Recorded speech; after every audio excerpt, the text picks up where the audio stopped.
Jade plant नाम लेते ही हमारे आंखों के सामने एक छोटी छोटी पत्तियों वाला सुंदर सा प्लांट आता है, जो कि एक ऑर्नामेंटल प्लांट है, सजावटी पौधा है।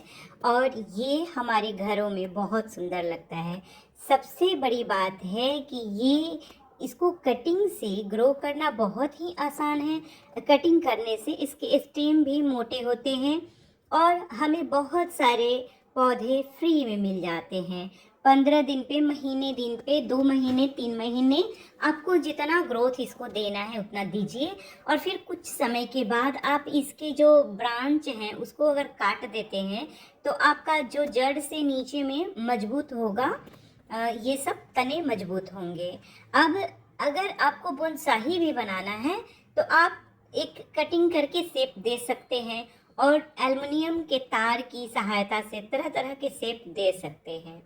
तो इसे शेप देना भी बहुत आसान है, क्योंकि इसके लचीले होते हैं, डाल जो होते हैं वो लचीले होते हैं और मुड़ भी जाते हैं।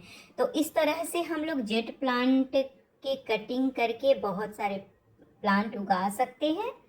जैसे एक बार हम कटिंग करते हैं तो 20 से 30 हमारे कटिंग निकलते हैं। तो समझिए कि अगर एक पौधा आप लेके आ रहे हैं, फिर उसको आप 30 मतलब प्लांट आपके यहाँ ग्रो हो जाएंगे। तो ज़्यादातर संभावना होती है ग्रो होने की। कभी कभी होता है कि किसी कारण हमारी ये कटिंग्स ग्रो नहीं हो पाते हैं, लेकिन बहुत ज़्यादातर ग्रो हो जाते हैं, क्योंकि ये एक बहुत ही बढ़िया प्लांट है और मतलब कोई केयर नहीं। हाँ, जब भी आप कटिंग कर रहे हैं तो जहाँ जहाँ से हमने कटिंग किया है वहाँ वहाँ पे थोड़ा सा हल्दी लगा देंगे, क्योंकि हल्दी एक एंटीबायोटिक का काम करता है। तो वो हमारे पौधों की रक्षा करेगा जहाँ जहाँ से हमने कटिंग किया है। अब ये देखिए, कुछ दिन पहले ही इसको लगाया गया है और मतलब इसमें जड़ आ गए हैं। तो अगर कटिंग से ही लगाया हुआ है, कहीं जगह नहीं मिलता है, तो मिट्टी तैयार नहीं रहता है, तो मैं उसी में कटिंग को जब प्रूनिंग करती हूँ या कटिंग करती हूँ तो लगा देती हूँ, और इस तरह से जड़ हो जाता है।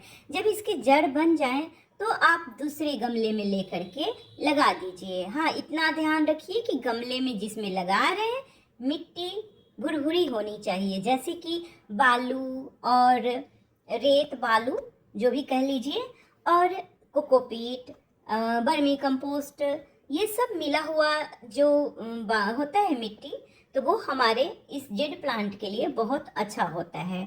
अगर कुछ इस तरह का नहीं मिल रहा है तो आप जो डेली चाय पत्ती बनाते हैं तो उन्हीं को सुखा करके, धोकर सुखा करके और साधारण मिट्टी में भी मिला देंगे तो आपका जो मिट्टी है वो बहुत भुरभुरा रहेगा और जेड प्लांट के लिए बहुत ही बढ़िया रहेगा। मैं इसी का उपयोग करती हूँ, चाय पत्ती का ही। और जब भी प्लांट लगाती हूँ तो मतलब जैसे महीने में 15 दिन पे 1 चम्मच चाय पत्ती डाल करके और मैं गुड़ाई कर देती हूँ। तो मेरा ये लगाने में भी मेथड का चाय पत्ती का काम आता है, जो कि यूज हुआ। चाय पत्ती मिट्टी में मिलाती हूँ और फिर ऊपर से जब खाद के रूप में हमें देना है तो मैं फ्रेश चाय पत्ती देती हूँ।